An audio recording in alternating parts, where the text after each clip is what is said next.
Oi, gente, tudo bem? Espero que sim. Bom, hoje o nosso papo será sobre o humanismo, próxima escola literária, em relação ao trovadorismo, sobre a qual falamos nas 2 semanas anteriores. Tá bem? Bom, humanismo não é necessariamente uma escola literária. O humanismo é um período de transição da Idade Média, tá, para a Idade Clássica, o período clássico, em que serão encontradas, em que ocorrerão as escolas clássicas, classicismo, barroco e o arcadismo. É um período de mudanças, é um período de transformações, tá? Bom, que transformações são essas? Que mudanças são essas, né?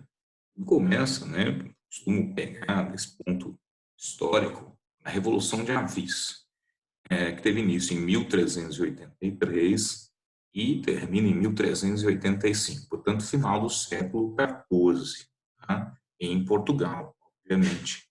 Nessa época o Brasil nem descoberto era, a gente não está falando sobre escolas literárias no Brasil ainda. Tá? Bom, o que foi a Revolução de Avis?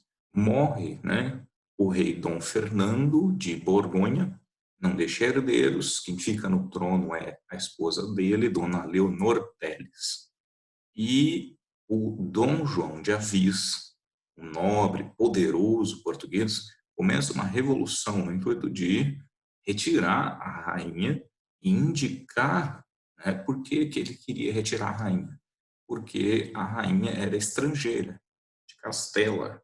E ele queria retirar do poder a dona Leonor Teles e indicar alguém para a sucessão do trono que fosse legitimamente português. Tá?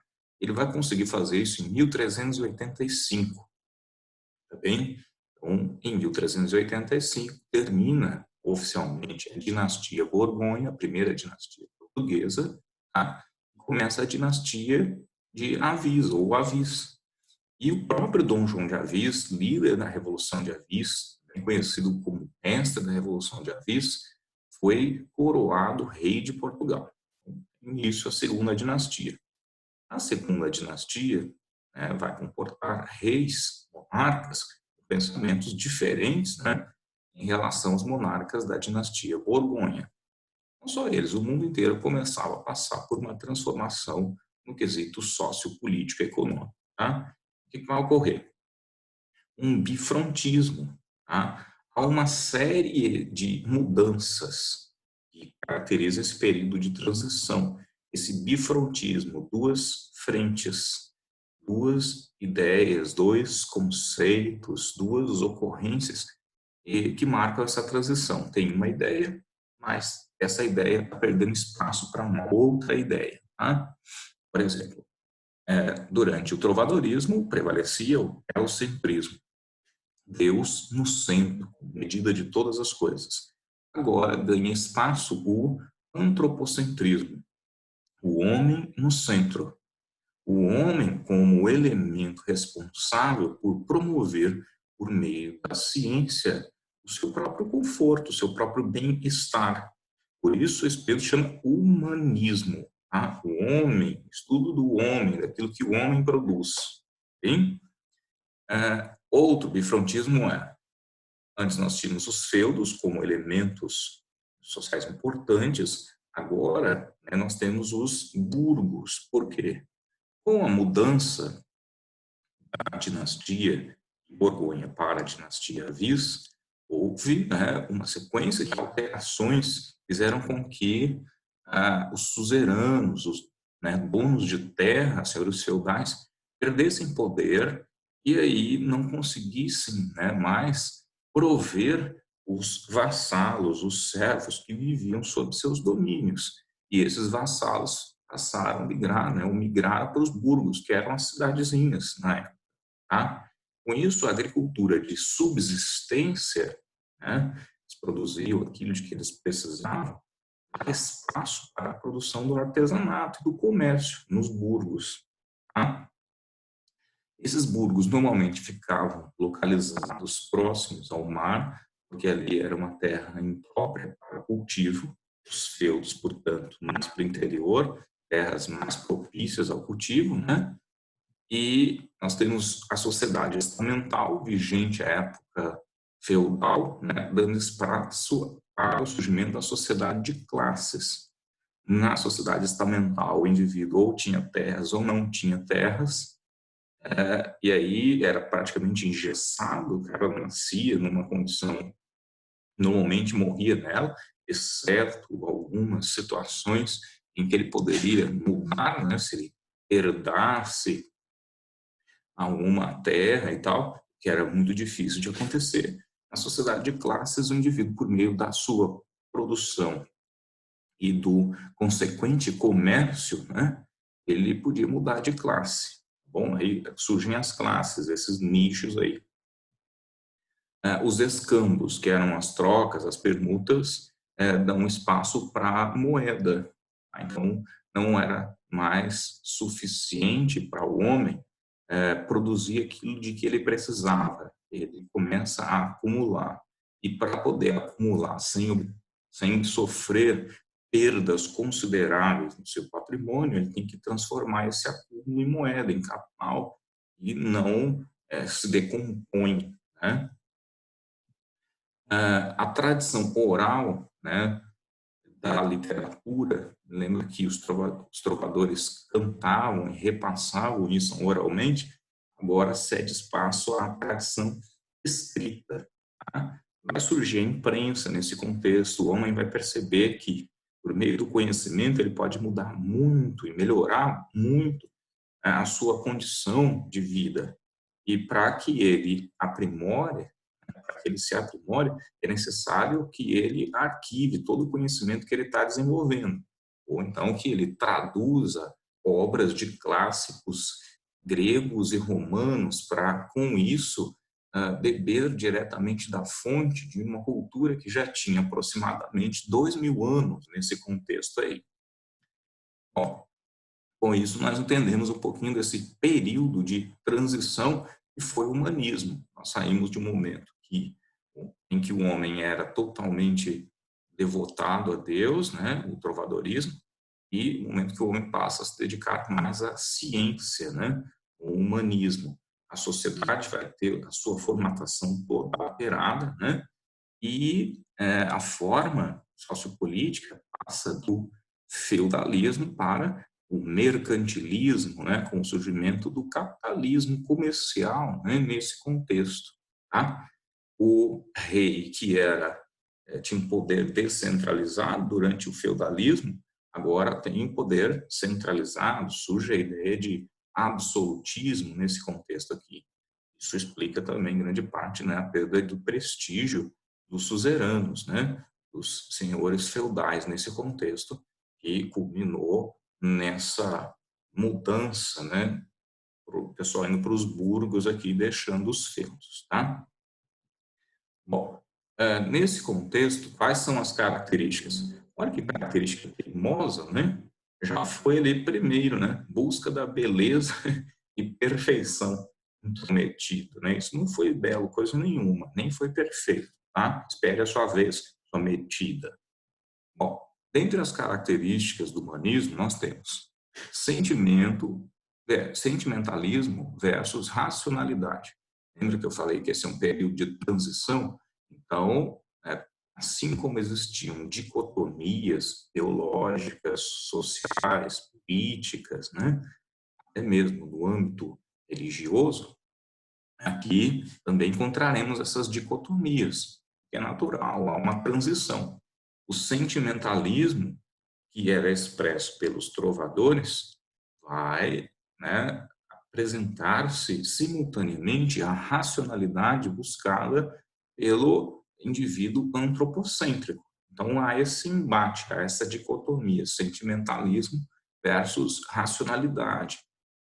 Há uma certa contenção já observada em algumas obras, sem aqueles exageros sentimentais cometidos pelos trovadores no primeiro momento. O que eu chamo de exagero sentimental? Lembra que nas cantigas de amor, o homem faria tudo pela amada que lhe era inacessível, aquele amor cortês?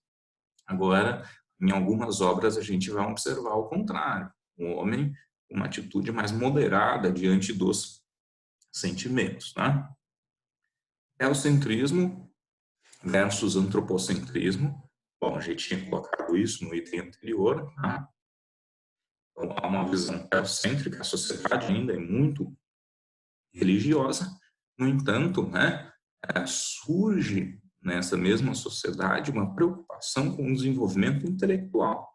Vai ser responsável, né, pelo surgimento, não, isso não é só em Portugal, né, mas em outros países, mais do que em Portugal nesse momento.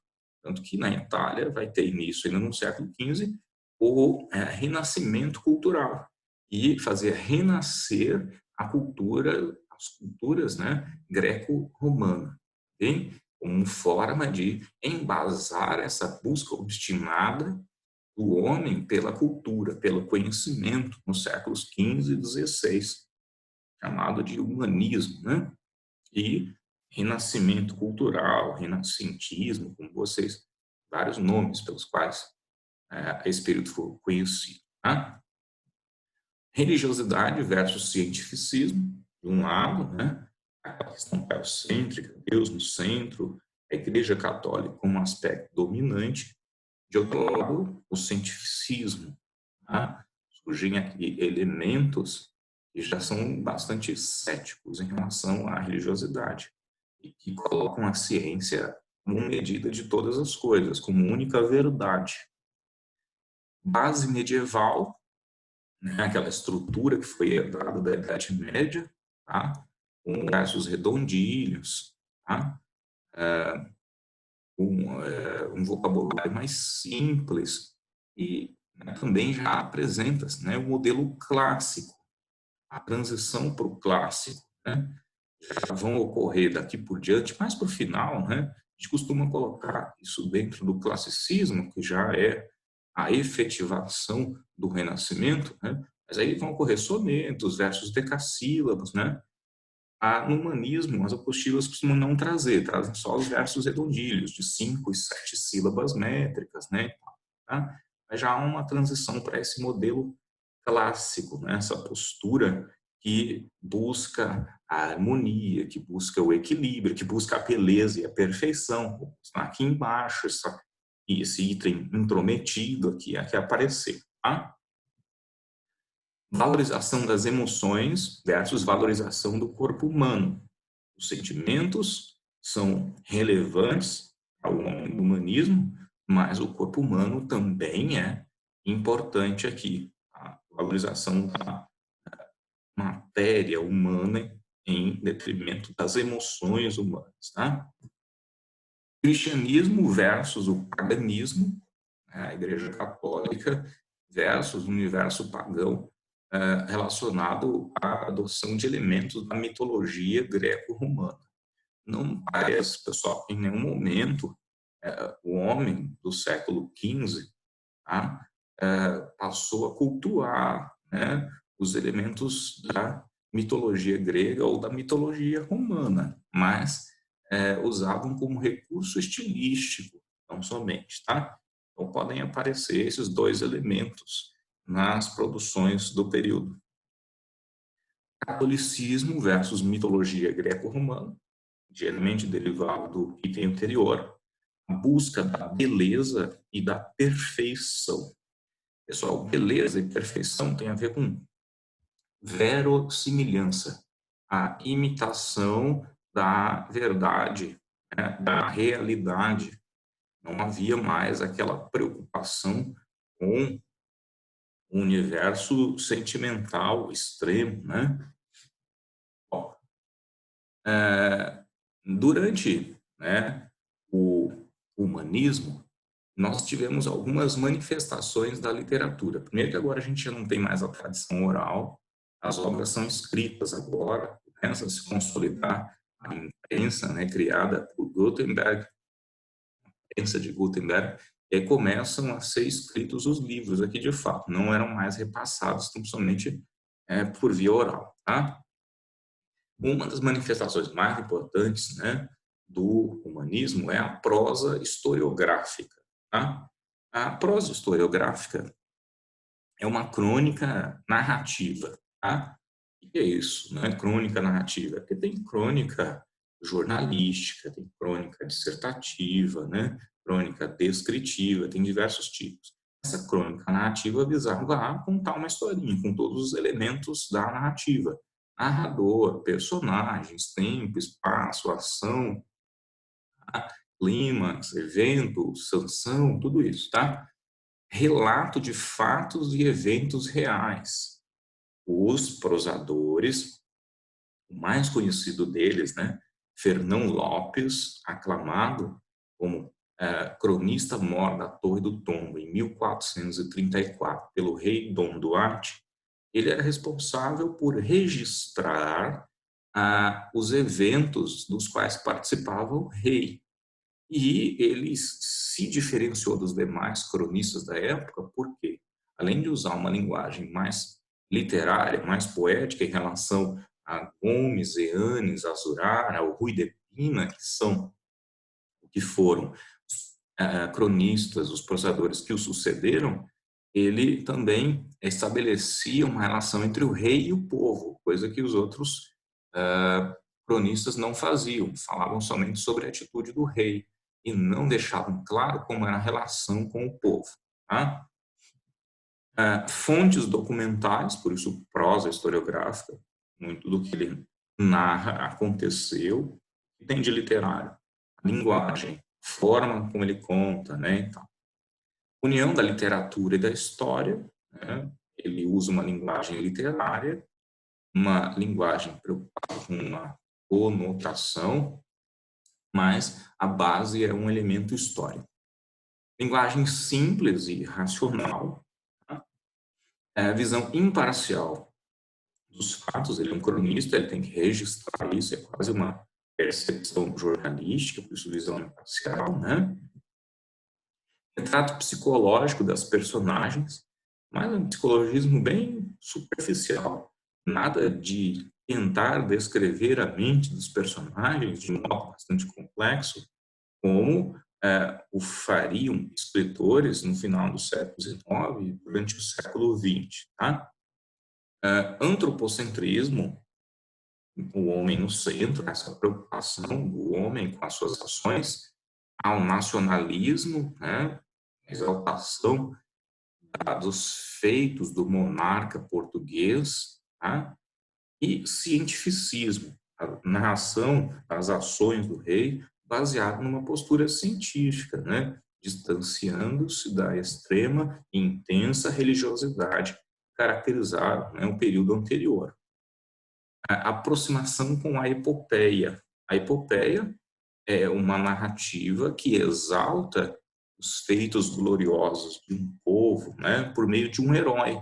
Então, o monarca era descrito pelo Fernão Lopes como esse herói.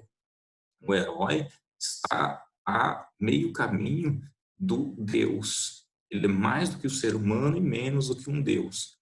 É capaz de empreender atos sobrenaturais, ou seja, que não seriam possíveis por meio ou pelo homem comum. Tá? Aqui, né, o Fernão Lopes, que é o indivíduo sobre o qual eu falei, cronista mor da Torre do Tombo a partir de 1434. E essa nomeação foi, inclusive, responsável por, cronologicamente e didaticamente, né, determinar o início do humanismo em Portugal. Vocês devem puxar uma flechinha. 1434 é o ano que ele é aclamado cronista mor da Torre do Tombo, em Portugal. E, né, hoje, né, os materiais didáticos costumam, né, considerar essa data como o início do humanismo em Portugal. Tá?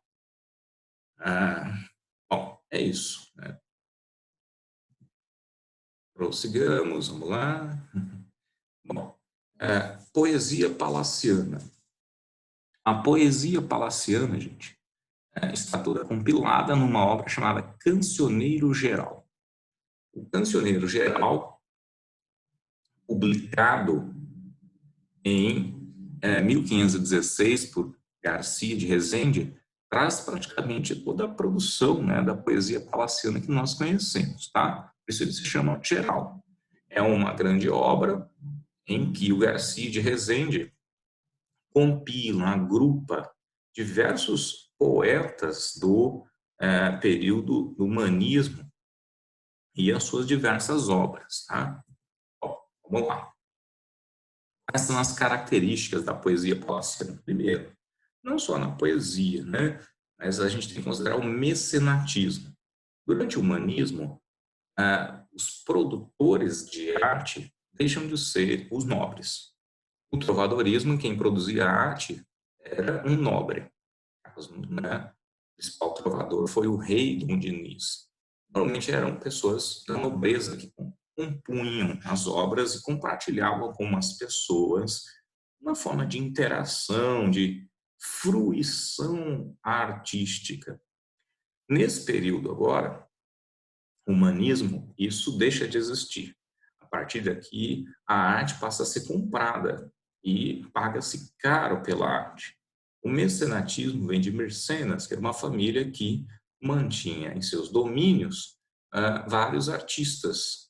E, né, a partir daí, né, por extensão, passou-se a denominar mecenatismo toda a relação em que um nobre mantinha financeiramente artistas, sejam eles poetas, músicos, pintores, escultores.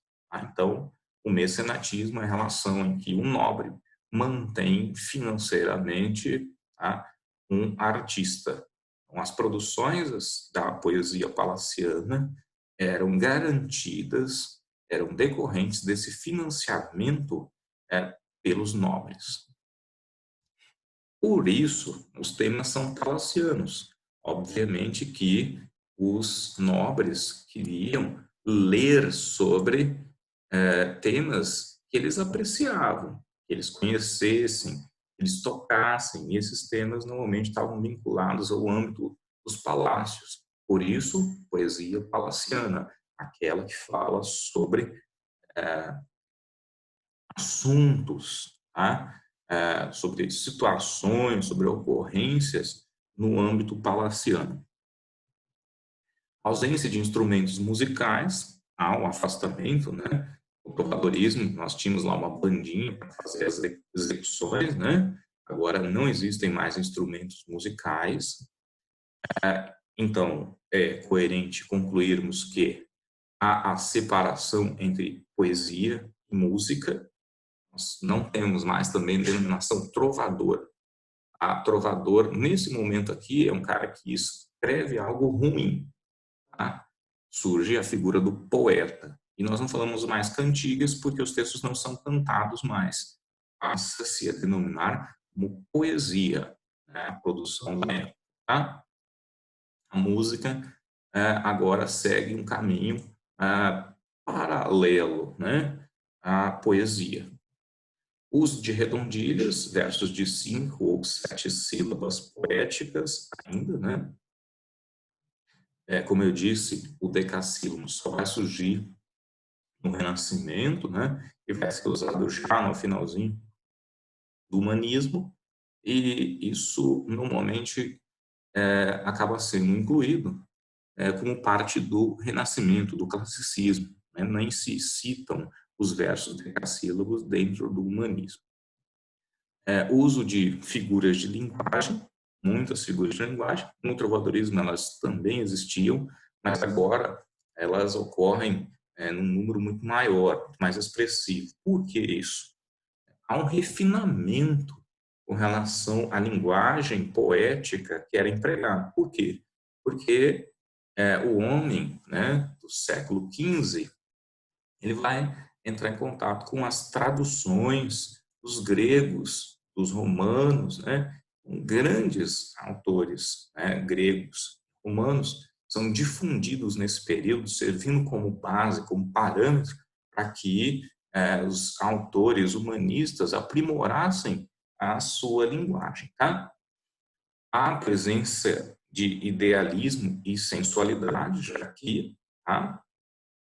Nessas obras, porque esse idealismo advém do uso da racionalidade.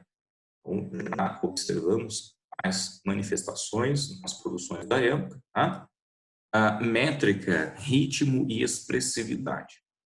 Se por um lado a gente pode falar que houve uma restrição temática, porque, né, os poetas tinham de agradar aos mecenas, aos nobres aqui, e com isso acabavam falando sobre temas circunscritos, relativos ao ambiente palaciano. Por outro lado, a leitura dos autores clássicos acabou levando ao desenvolvimento de uma métrica regular, isométrica, mais primorosa. O ritmo é melhor delineado, né? E com isso supera-se em partes o distanciamento, né, da música, né? Melhora-se a camada fônica dos versos, tá bem? Uma forma de suprir, né, esse distanciamento com a música, tá? Bom, isso passemos ao teatro vicentino, gente. Bom, por que se chama teatro vicentino? Teatro vicentino porque se relaciona ao escritor Gil Vicente. Quem foi esse Gil Vicente? O Gil Vicente foi o responsável por, em 1502, introduzir o teatro em Portugal, tá? Com essa peça aqui, o Monólogo do Vaqueiro, também conhecido por Auto de Visitação. Porque tem dois nomes. Bom, em 1502, a rainha Dona Maria tinha acabado de dar à luz ao príncipe Dom João. O Gil Vicente, segundo reza a lenda, tá? Não tinha dinheiro para comprar um presente. Então ele acabou invadindo o palácio, né? Não sabe como, ele chegou até o quarto da rainha, foi detido e tal, mas a rainha queria saber o que aquele maluco estava fazendo ali. E ele fala que estava ali para dar um presente a ela. Quando ela sabe que o presente que ele daria a ela era uma peça que ele mesmo havia escrito, né? Ela pede para que, né, os guardas permitam a encenação. E ele a faz, né, com as roupas que ele estava e tal. Por que era um monólogo? Porque ele estava sozinho. Então, o monólogo é só um indivíduo fazendo uso da palavra, tá? E por ser, né, um presente concedido à rainha, uma visita em decorrência de ela ter tido um bebê, foi conhecido também como auto de visitação. A rainha teria gostado da encenação e teria pedido para que ele reencenasse na noite de Natal, que se aproximava. Então, ele acaba não só reencenando o monólogo do vaqueiro, mas também encenando outras peças que ele havia escrito, dando início, assim, ao teatro clássico em Portugal, o teatro vicentino, como ficou conhecido depois.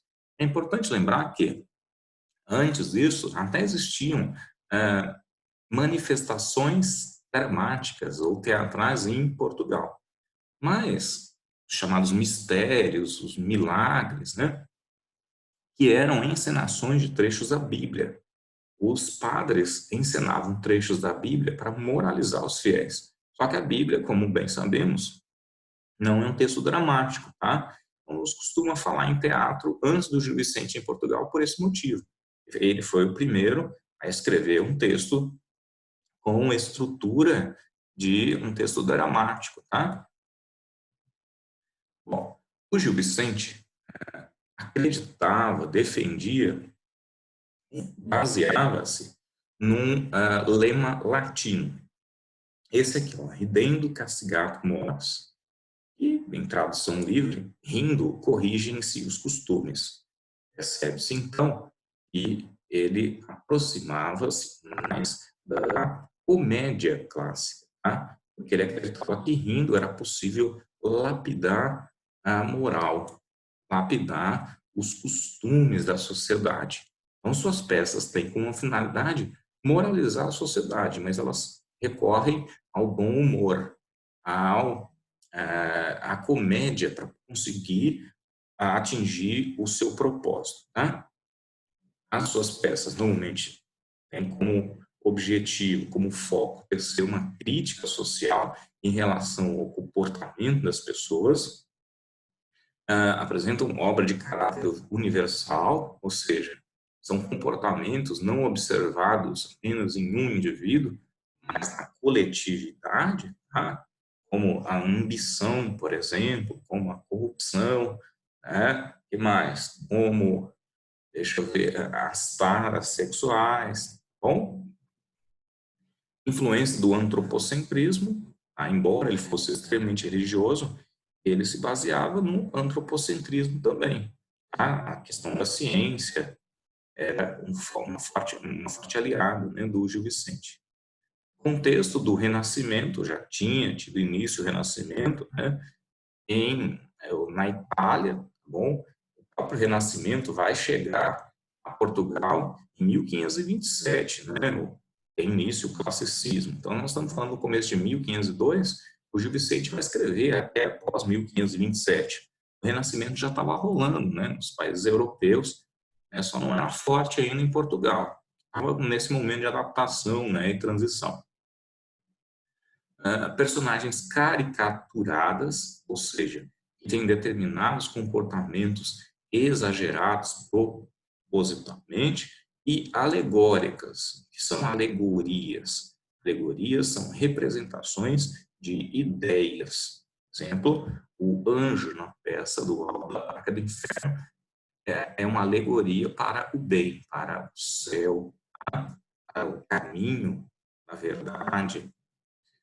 Caráter moralizante e satírico, ou seja, ele queria corrigir os costumes da sociedade, né? Satírico, no sentido de apontar criticamente os defeitos das pessoas. Bom, aí, dentre as suas produções, fizeram bastante sucesso Os Autos. Então, Auto é uma peça em um único ato, realmente mais curtinha a peça, né? E temática religiosa, tá? Os autos não eram muito elaborados, né? Cenários um pouco mais precários e tal, e por isso eram mais curtinhos, né? Além dos autos, nós tínhamos as farsas, que era uma peça mais elaborada, ou seja, mais trabalhada, com temática mundana. Também aparecia religiosidade, mas os vícios, né? A falta de virtudes, a corrupção das virtudes, né? Dominada de mundanismo, era o foco aqui, tá? Bom, influências, né, do Gil Vicente. Importante aqui. Quais são as influências? Em que se inspirou o Gil Vicente? O Gil Vicente foi influenciado pelo teatro espanhol, principalmente por esse cara aqui, Juan del Encina. Na época, não existia a ideia de plágio, né, não rendiam direitos autorais, não era um crime, tá? Pelo contrário, copiar alguém nessa época era uma forma de homenagear a pessoa que você estava copiando, tá? No entanto, né, ele foi bastante criticado por apenas reproduzir, segundo seus críticos, as obras do Juan de la Encina. Então, o que ele faz? Ele vira o giraia e faz um desafio, tá, para os seus críticos. Ele queria demonstrar que ele era capaz de escrever os textos sem essa base Juan de la Encina. Então, ele desafia os seus críticos a apresentarem a ele um tema sobre o qual ele deveria escrever, para demonstrar sua criatividade. E os críticos vão e apresentam esse ditado popular, corrente na época: prefiro um asno que me leve a cavalo que me derrube. Bom, diante dessa proposta temática, o Gil Vicente vai escrever aquela que é considerada por muitos a sua obra-prima, Farsa de Inês Pereira, tá? É a peça mais elogiada, mais enaltecida, talvez hoje, né, atualmente não seja mais conhecida, depois de O Alto da Barca do Inferno ter ficado tantos anos como leitura obrigatória na FUVEST, né? Hoje talvez a Farsa de Inês Pereira tenha, no Brasil, sido relegada a um segundo plano, mas ela é bem importante, tá? Bora falar um pouquinho sobre a peça, para vocês tenham uma noção, fazer uma sinopse aqui da farsa de Inês Pereira. Essa farsa de Inês Pereira, né, lembrando que a farsa é uma peça mais elaborada, né, tem mais de um ato normalmente, ela é composta de 3 partes, tá? São 3 momentos. Inês fantasiosa, tá? Vou resumir, a Inês é uma moça em idade de se casar, a Inês fantasiosa é, um momento que ela ainda sonha em ser feliz no casamento, em se dar bem na vida, casando com um homem que represente um cavalo folão, um homem que saiba se expressar, um homem que tenha posses e que, sobretudo, a livre do trabalho doméstico. Ela não gosta do trabalho doméstico. Eu não sei por que é tão legal limpar um chão, né? Nesses dias, né, eu que digo, é legal limpar o chão, tá, pessoal? Ela não gosta, ela maldiz o trabalho doméstico, ela reclama com a mãe, ela quer se livrar disso. Então, ela está ali totalmente alienada, por isso Inês fantasiosa no primeiro momento. Depois, Inês mal-maridada. Ela casa-se por interesse. Ela casa-se baseando na aparência do primeiro marido, achando que vai ter uma vida de luxo, que vai se livrar com isso do trabalho doméstico. No entanto, né, não é o que acontece. O marido acaba maltratando, tá? E a trancafiando em casa, só que o marido, né, chamado Brás da Mata, aí eu vou fazer um resuminho melhor no outro slide, acaba falecendo, né? Ele é morto por um pastor a cajadadas. Então a Inês, de novo livre, casa-se novamente, né? E acaba desforrando. Nós temos 3 momentos aqui. Claro que esse desforrado aqui é bem irônico, tá? Bom, vamos lá para a peça, então. Eu coloquei aqui, né, pessoal, os personagens. Eu deveria ter feito de uma outra maneira. Deixa eu colocar embaixo. Deveria ter colocado um por, né, para não misturar muito. Mas vamos lá, dá para fazer assim. A fala-se de Inês Pereira, obviamente, gira em torno dessa personagem. A Inês, ela é protagonista. E a Inês? Inês não, tá? Inês. Inês é uma jovem esperta que se aborrece com o trabalho doméstico. Deseja ter liberdade e se divertir. Sonha casar-se com um marido que queira também aproveitar a vida. Bom, desde a primeira cena, está lá Inês, né, com uns utensílios domésticos, fazendo a limpeza da casa, e ela está reclamando muito por ter de se submeter a tal tarefa. Daí chega a mãe, que estava, segundo ela, na igreja, e reclama com a Inês pelo fato de a Inês não ter feito o trabalho todo ainda. Então a Inês fica reclamando, reclamando, reclamando, e manifesta à mãe o desejo de se casar. Diz que após o casamento ela não teria mais de fazer aquilo. Engraçado a gente observar que a mãe está brava com ela, mas a mãe também não fez o trabalho. A mãe sai de casa e deixa a filha fazendo o trabalho.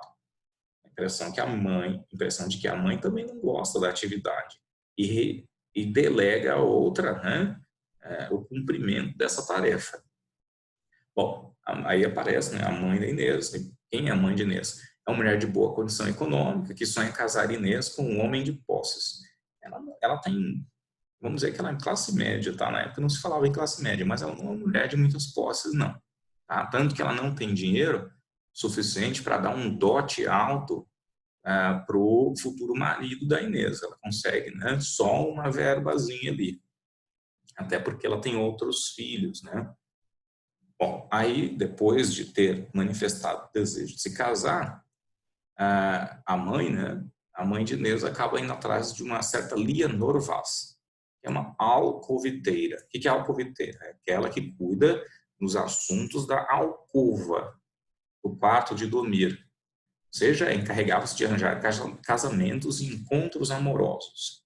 A Leonor Vaz traz uma carta de um certo Pero Marques para a Inês Pereira, ou seja, ela vai, né, ao encontro da Inês Pereira, depois de saber que a Inês gostaria de se casar, e já leva a carta do pretendente, que ela tem ali na manga, tá? Ela dá a carta, faz a maior propaganda, né, do pretendente, do Pero Marques, mas a Inês não gosta do palavreado pedante do Pero Marx. Tá? Então, a Leonor Vaz fala assim, porque você não conhece pessoalmente. Se o conhecesse, mudaria de opinião. Então, a Inês aceita encontrar-se pessoalmente com o Pero Marx. Tá? Aí vai lá, ele é o primeiro pretendente de Inês, né? Rejeitado por ser grosseiro e simplório. Assim que ela o vê, a impressão que tinha causado nela, a carta é potencializada. Ele é um camponês, né? E em vez de falar sobre a beleza dela, sobre os atributos dela, sobre as qualidades dela, o Pero Marx fica falando que ele é o filho mais velho, que por conta disso ele herdou a maior parte da fazenda e a maior parte do gado. É aquele indivíduo que fala mais sobre si do que sobre o outro, né? No caso, a mulher aqui. Me parece que as mulheres não gostam desse tipo de comportamento.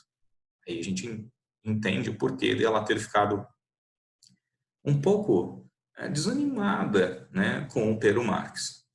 E, pessoal, acaba não rolando nada entre os dois. Ela despreza o Pero Marx e ele fala assim que estará à espera dela para o dia que ela mudar de opinião. Ele não admitia ser desprezado. Ele não aceitava a ideia de que ela não o quisesse. Bom, parte para outra, né? A Leonor Vaz não tem mais um pretendente, isso porque o dote oferecido pela mãe da Inês não é um dote alto, tá? Então entra em cena os, sabe aqueles da treta? Latão e Vidal. São judeus casamenteiros, assim como Leonor. Mas esses aqui, tipo ralé, quase máfia já, tá? O Latão e Vidal vão até a Inês Pereira e falam sobre ela sobre um nobre. Eles tinham, então, o contato de um nobre que pretendia se casar. Ela fica super empolgada, né? Então, apresenta-se a ela, posteriormente, o tal nobre, tá? Brás da Mata. É um fidalgo decadente, tá? Atualmente ocupando a posição de escudeiro, ou seja, ele é um militar, e ele só quer se casar para poder receber o dinheiro do dote, tá?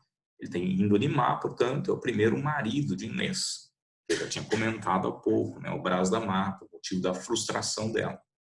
Ele coloca uma indumentária velha, ou seja, aquela roupa de fidalgo, e ele vai com um moço criado, né, chamado Fernando, é um cara que servia ao Brás da Mata, né, e os dois fazem um teatrinho para poder enganar a Inês. O teatrinho não dá muito certo, né, eles acabam se contradizendo, mas a Inês está tão impressionada com o Brás da Mata, com aquele perfil ereto, com aquela roupa dele, com o jeito de falar tão diferente do Pero Marx, ela acaba se deixando levar e casa-se com o Brás da Mata. O casamento é feito pelos próprios Latão e Vidal, tá?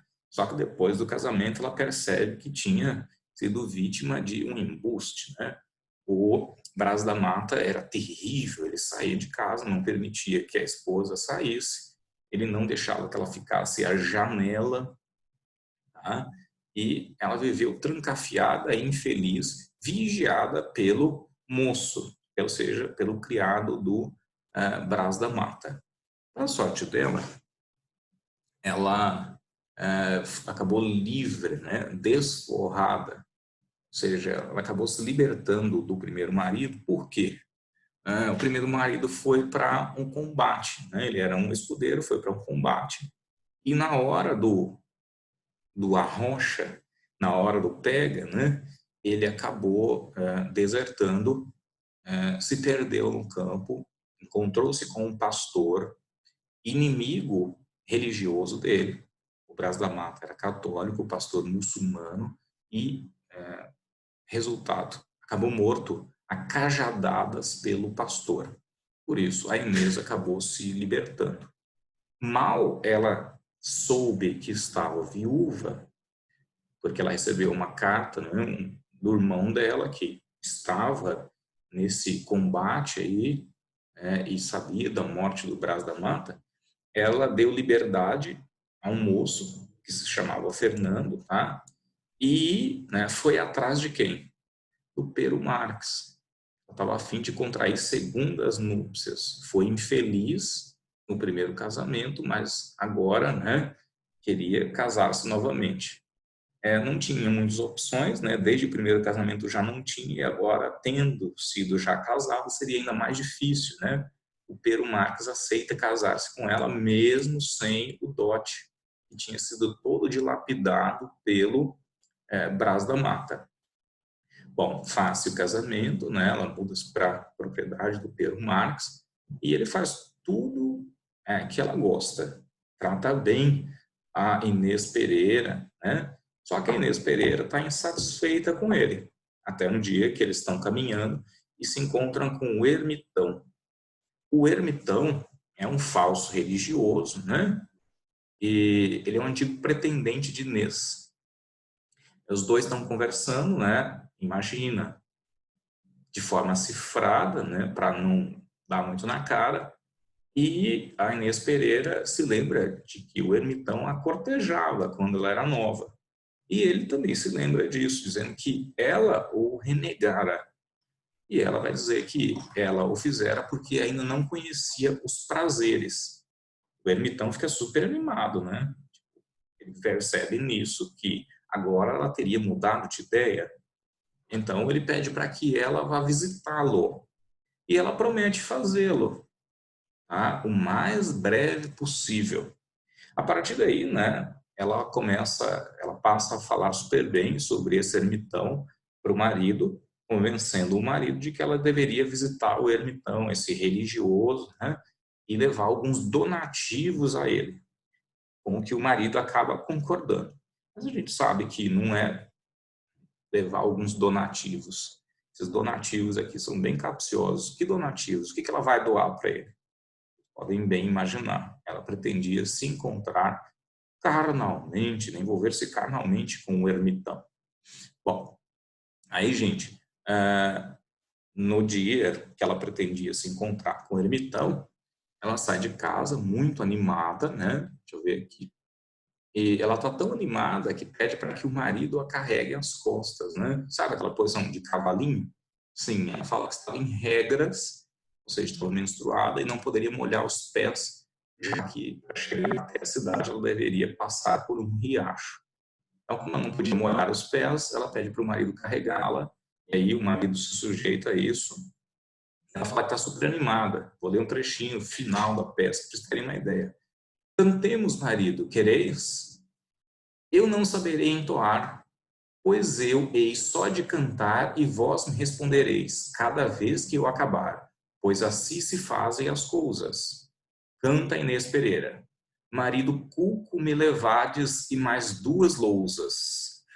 Lousas. Dá uma olhada que significa lousas, tá? Pois assim se fazem as coisas. Bem sabedes vós, marido, quanto vos amo. Sempre fostes percebido peragamo. Dá uma olhada o que é gamo, tá? Carregado ides, nós amo com 2 lousas. Dá uma olhada nisso. 2 lousas aqui no né? Assim se fazem as coisas. Bem sabedes vós, marido, quanto vos quero. Sempre fostes percebido para servo. Agora vos tomou o demo com 2 lousas. Pois assim se fazem as coisas. E assim termina a peça, né, a farsa de Inês Pereira, né, com uma crítica bastante mordaz às pessoas, né, às mulheres em especial, que se casam por dinheiro, para obterem ascensão social, não se casam por amor. Os 2 casos, ela não se casou por amor, ela casou, né, sempre com interesse. E aí ela foi sempre infeliz e, em função disso, tem, entre aspas, né, de recorrer ao adultério para sentir-se completa. Tá bem? Bom, é isso, pessoal. Este foi o humanismo. Essas são as principais características. Espero que tenha ficado claro. Tá bom? Abraço, gente. Qualquer coisa, estou à disposição. Beijinho.